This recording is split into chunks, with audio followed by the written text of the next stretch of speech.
I celebrated my 28th birthday doing Vipassana, and I'm here to tell you everything about it. So if you're coming from the internet, from the explore pages, hi, my name is Oshin.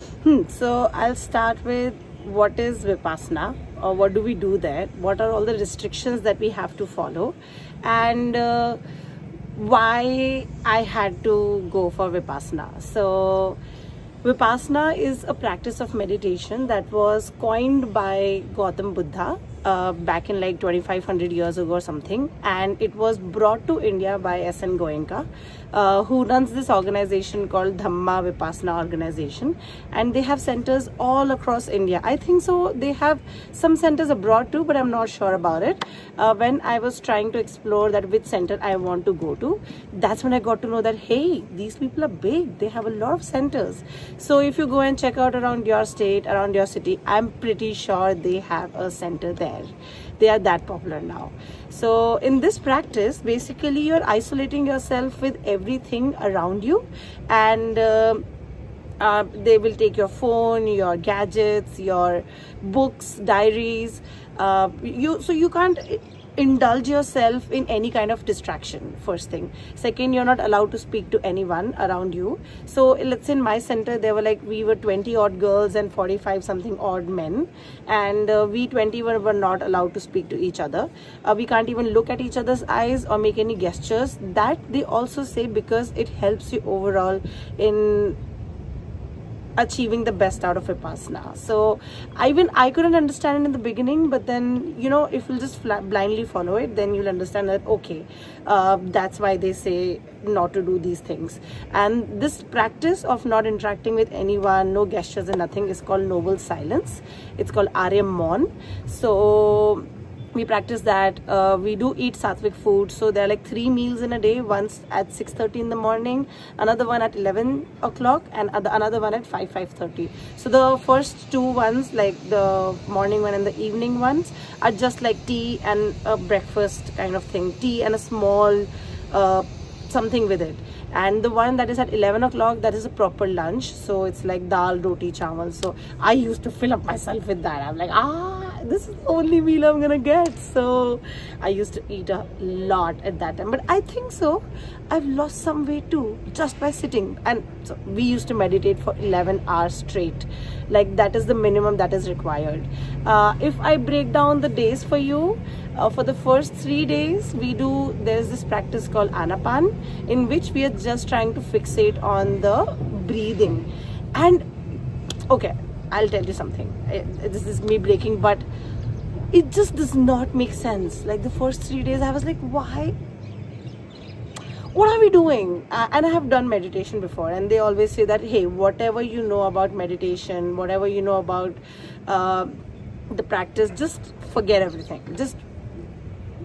Just focus on what we are telling you right now. So for example, in the first 2 days, there is this habit that I used to have, that after meditation I would just rub my hands and put it like this and do like this. The day 4th, they introduce you to the practice of Vipassana, which is nothing but how to control your heart, how to control your mind, how to have a better decision making. And I mean, I am one of those people who parties a lot. That means she does a lot of other stuff on a daily basis, and which I was very scared about before going to Vipassana, whether I'll be able to stay sane there or not. But 10th day, I'm telling you guys, your girl did it very nicely. I mean, I didn't have any issues. I didn't have any constipation, any headaches, any other withdrawal symptoms from anything. I was just perfectly fine. I think so it was because of the atmosphere and my dedication towards the practice, because I was feeling very lost. I felt personally and professionally very gone. So yeah, I just wanted to find a solution for everything, and a concrete solution, a solution that stays with me. So that's when the dedication to go for Vipassana, it came to me.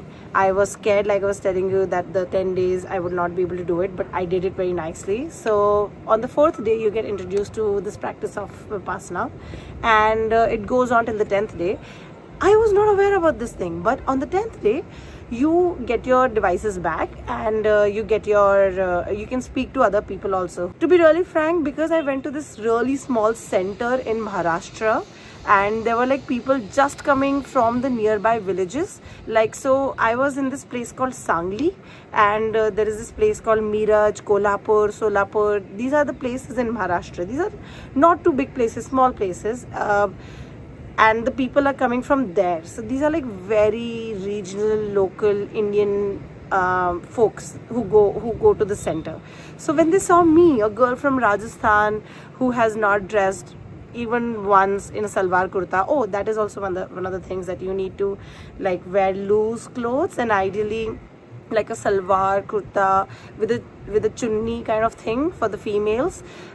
So I didn't have that, but it's fine. I just had loose clothes, and that also works. They just recommend it to have a proper salwar kurta kameez, but if you don't have it, they're not gonna just like, you know, not gonna let you in. So as I was saying, that on the 10th day we were all allowed to speak to each other. So I felt like a bit like, because I was odd one out, so everybody was intrigued to have a conversation with me. And to be really frank, I was like, how I am gonna speak, because people who know me know how much I speak, know how much I am like this blah blah blah blah blah blah blah blah.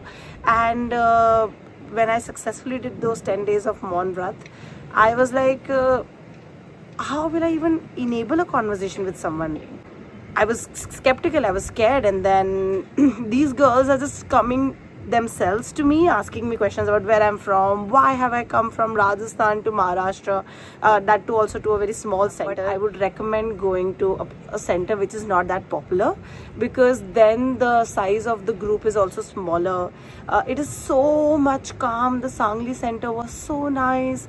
There were like peacocks and different kind of birds. So after like a certain number of days, I think so the 4th or 5th day, I could understand just by the sound of what the nature is around, that what time it would be. Like around sunset, the sun, all the birds start chirping like bah, bah, bah, bah, bah, bah, bah, bah, bah. And then the peacock will also come in between to give its cameo. By the time it's becoming darker, you can start listening to the crickets and all the insects. Same is happening in the morning. I was unaware of the timing, but there is this bell that they ring every time according to the slot. Like, so there are different, we have a whole schedule that we have to follow for those 10 days, and we follow that schedule very strictly. So I mean, I was not even in the requirement of a watch, and it did feel a bit weird, like a day, first day, second day, because I'm used to taking my phone into the washroom also. I'm so attached to my devices, and suddenly I don't have it. So when I would go to the washroom, I would be like, there's something is missing. And yeah, around like 3rd day or 4th day, I understood that whatever was missing, I decided to give it away. So all this thing that I went through a lot of emotional journey also. I cried, like sobbing, cried like types, cried on the 3rd day and the 8th day, and I'm glad about it. I mean, there would be instances where I'm just sitting, so there is this position called Adhishtan. That means you're not allowed to move, and that is like the, so there are 3 hours in the whole 11-hour slot after the Vipassana is introduced to you, where in those 3 hours, like they're separate 3, like in the morning, in the afternoon, in the evening, but in those 1 hours, you are supposed to practice the Vipassana as seriously as you can. So there's this pose called Adhishtan, in which you sit into a pose and you don't move at all, and I was doing that. Oh my god. Okay, it is not easy. It is freakish not easy. Like by the time it's 40-45 minutes, my brain is like, I should just move, like, you know, I'm not able to focus on anything. I'm not able to take the focus from my head to toe. That is what you have to do. You have to feel the sensations all over your body. That's it. And observe it. Don't feel it, just observe it. So basically, I mean, I know I'm blabbering a lot, but I don't want to say a lot of stuff also here, because I feel like when Mr. G, I say it like Mr. G, but S.N. Goenka, when he mentions and when he tells everything, it's very beautifully said. And if you are motivated to go to Vipassana, I would not want you to have a preconceived notion by my story. I would want you to have a very raw experience with whatever stories he's saying. But I believe that everyone on Mother Earth should do this practice. It introduces you to yourself on some another level, especially to all the people of our generation in today's time, when the mental issues are going so strong. Procrastination is like becoming everybody's demon. Everybody is questioning their choices and their decisions. This practice, it helps in understanding how not to do it, how to control it, how to so okay, this is probably gonna be like the last story, or maybe not, but one thing that he says is that imagine that your brain is this garden and there's a bad seed that has been sown into it by some experience or by some person or by yourself only, and you have given a lot of water and a lot of sunlight to it. It has grown to a full-fledged tree.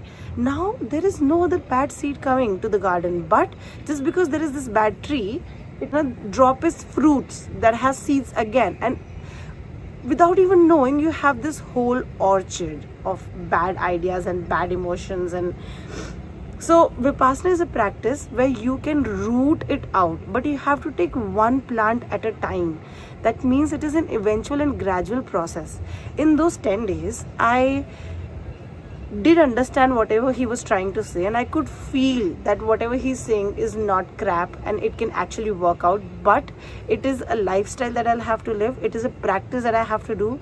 It is this discipline that I have to do to that I have to give to Vipassana, so that I can actually take that plant out and eventually the whole orchard out. And then like Oshin will not have any doubts, Oshin will not have any procrastination going on, and Oshin will be happy with everyone and will try to make everyone's life happy around them. So yeah, if you have any questions, just shoot me up or drop it into the comments below and I will answer them. But all I'm saying is that if you're feeling lost, I think Vipassana could be a place to be. And if you have any questions, I am always there, and I'll say that always stay happy and keep everyone around you happy.